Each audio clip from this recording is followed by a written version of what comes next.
It's probably a little difficult for me to pick out the milestones because I really don't have an organized way of going about these things. What I do is I take things as they come and then I deal with them.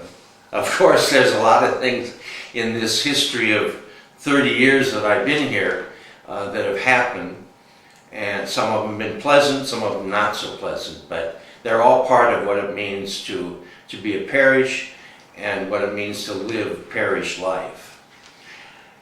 There were at one time many priests here, but I at various times had one associate, never more than one associate, and for the last number of years I have had no associate, so I'm here by myself.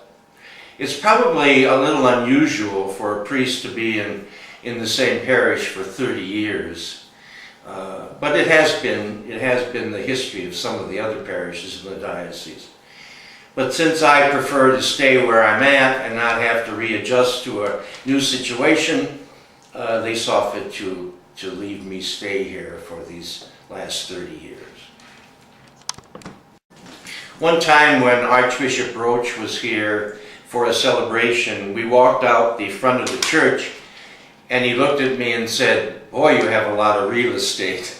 That's when the church owned all the buildings on the four corners on 38th and Pleasant. However, that has shrunk over the years because we have not needed all those buildings. At one time, this whole neighborhood was Catholic. And so the school was filled up, the two school buildings were filled up, the convent was filled with many sisters who taught here. That's all different now. Our school is consolidated and the building is at Holy Name Parish.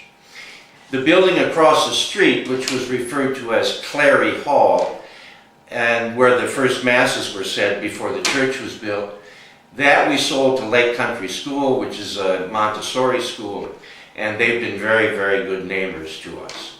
The convent, which is not used anymore, or wasn't used anymore by the parish, we sold that to a performing arts center, and that has worked out very well.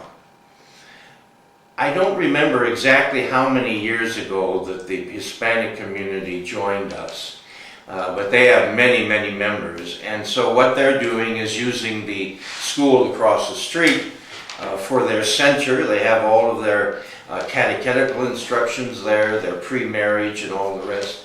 It's also, part of the school is also used by San Miguel, which is a junior high school for Hispanic students. This shrinking of the number of buildings or the real estate that we have has not really affected the parish in a negative way. The parish still stays very vibrant.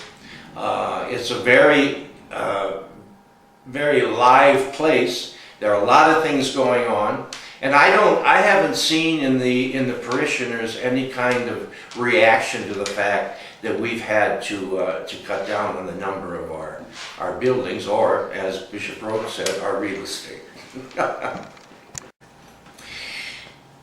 A number of years after I was here, the parish council and I decided that we really could not run two school buildings, which is what we were doing at the time. And so we decided that we would move all the students from Cleary Hall into Monaghan Hall across the street.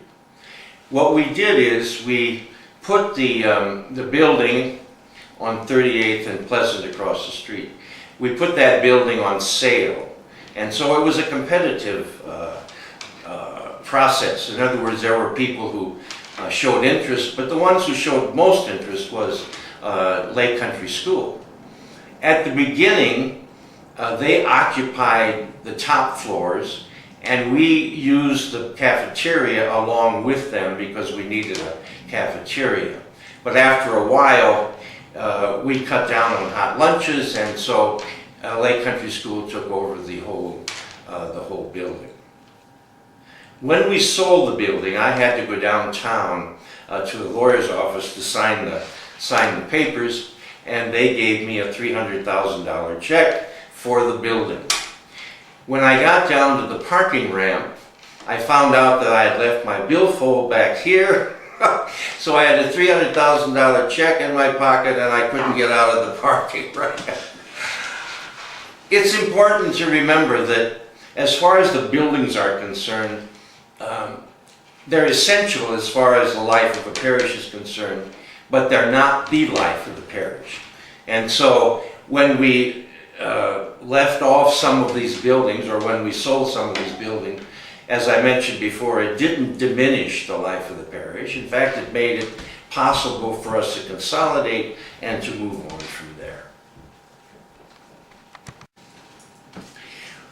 When we got around to deciding what the convent was going to be used for, the sisters asked me if it could be used for something called Incarnation House.